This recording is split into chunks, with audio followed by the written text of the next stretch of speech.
저보다 아마 더 밑에서 오신 분이 없을 것 같아요. 전남 순천에서 왔으니까 남쪽 끝에서 왔습니다. 그 일관성 얘기가 나와가지고 제가 정보 업무를 10년 정도 했거든요.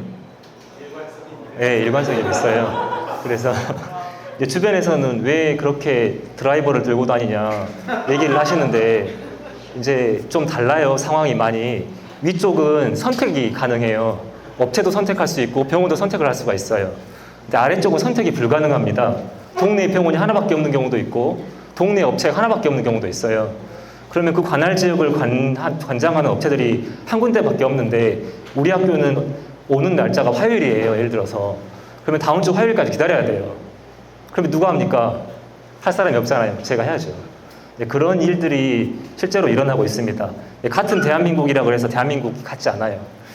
그래서 제가 정보 업무를 이제 10년 정도 했는데 이제 컴퓨터가 이상하다고 선생님들이 부르세요. 그래서 가면 제가 들고 가는 게 몇 가지 있어요.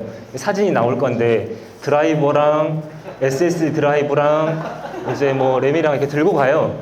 이제 드라이버를 이렇게 뒤 호주머니에 꽂고 이제 램을 한 손에 들고 SSD 호주머니에 넣고 이렇게 딸랑딸랑 가면은 그 저를 AS 기사로 알고 계신 분들이 더러 있어요. 이제 기사님 여기 안 돼요 와보세요 하는데 저는 옆반 담임인데 처음에 3월에 잘 모르시잖아요. 그런 경우 종종 있고 그러거든요. 이제 이런 경험을 한 장 넘겨주시겠어요? 네, 이제 이런 경험을 바탕으로 해가지고 책의 앞부분을 썼어요. 이제 11분의 사례라고 책에는 되어 있는데 사실은 다 제 이야기입니다. 책에는 권쌤도 나오고 최쌤도 나오고 박쌤도 나오고 이쌤도 나오는데 사실은 다 기밀도예요. 11가지 이야기가 전부 다 제 이야기입니다. 그러니까 10년 동안 쌓인 이야기들이 모이면 그렇게 되겠죠. 한 장 넘겨보시겠어요? 네. 이제 푸념만 막 늘어놓는다고 해가지고 답이 나오는 게 아니잖아요. 그래서 제 나름대로 이제 책에다가 제 끝부분에 7가지 제가 재원을 제시한 부분이 있어요. 첫 번째는 교육 통계 서비스를 좀 일원화해가지고 단순 통계 공무는 좀 줄여보자. 뭐 예를 들자면 교무실은 정보 공시 하잖아요. 행정실은 교육 통계를 씁니다. 같은 건물 안에서 2가지 프로그램이 돌아가고 있어요. 그래서 이런 거를 좀 하나로 일원화하고 단순 통계 공무는 좀 그 안에서 처리해서 가져가시라. 뭐 그런 얘기 하고 있고요. 두 번째는 4세대 지능형 나이스가 현재 개발 중입니다. 근데 여기에다가 단술 춘결 통계 같은 거는 좀 자동화하자.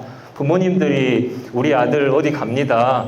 앱에다가 입력하시면 나이스 자동으로 좀 들어오게 하고 이런 정도는 좀 해주실 수 있지 않냐. 수년째 얘기를 했는데 사실 저는 3세대 나이스에다가 기능 개선에다가 넣어주셨으면 좋겠다고 여러 번 요구를 했어요. 근데 번번이 묵살돼가지고 4세대 지능형 나이스에서는 한번 고려는 해보시겠다고 하시더라고요. 그래서 고려만 해주시는 걸로도 감사하게 생각을 하고 있습니다. 세 번째, 이제 교육용 무선 인터넷 얘기가 자꾸 나오는데 이건 좀 과감한 아웃소싱이 좀 필요하지 않냐. 왜냐면 현재는 지금 교육청 집선 구조로 되어 있어요. 무슨 말이냐면 모든 길은 교육청으로 통합니다. 그러니까 유선망이든 무선망이든 사무용망이든 교육망이든 전부 다 교육청을 지나가게 되어 있어요. 그러니까 이게 장점과 단점이 있는데 단점은 명확합니다. 느려요. 장점은 명확해요. 본인들이 모니터링 하기는 편해요. 그래서 이 부분에서 이제 교육용 인터넷망은 좀 과감하게 외부 업체에다 아웃소싱 하시라. KT, SK 못 믿냐. 굴지 업체들 잘합니다. 이런 건 좀 과감하게 좀 아웃소싱 해도 되지 않겠느냐. 그런 얘기 계속 하고 있고요. 그 다음에 교육용 정보화 기기를 현재는 지금 판로법이라고 해가지고 중소기업 제품을 우선 구입하게 되어 있어요. 이런 부분은 취지는 충분히 동감하지만 학교의 입장에서는 교육용 정보화 기기까지 굳이 그렇게 할 필요 있냐. 우리 학생들도 좋은 제품 쓸 권리가 있다. 그런 얘기 계속 하고 있습니다. 이제 교육용 기기의 내용 연한 얘기는 자꾸 하고 있는데 노트북이 6년이고 태블릿 PC가 5년이에요. 그런데 가정에서 태블릿 PC 써보신 분 아시겠지만 5년째 아들, 딸에게 똑같은 태블릿 PC 그대로 지워주고 유튜브 보라고 하시는 분 한 분도 없잖아요.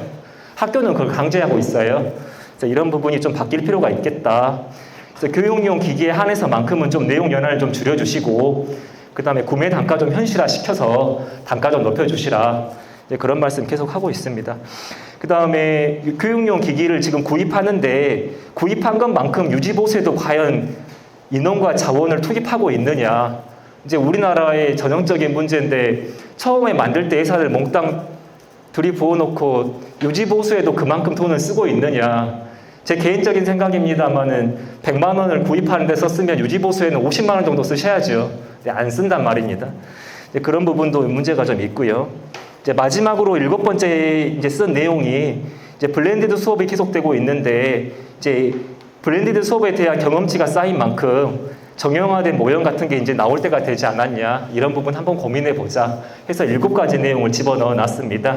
그래서 이 7가지 중에서 몇 가지만이라도 좀 개선된다면은 교육 현장에서는 가시적인 변화가 생길 거라 이렇게 생각하고 있습니다.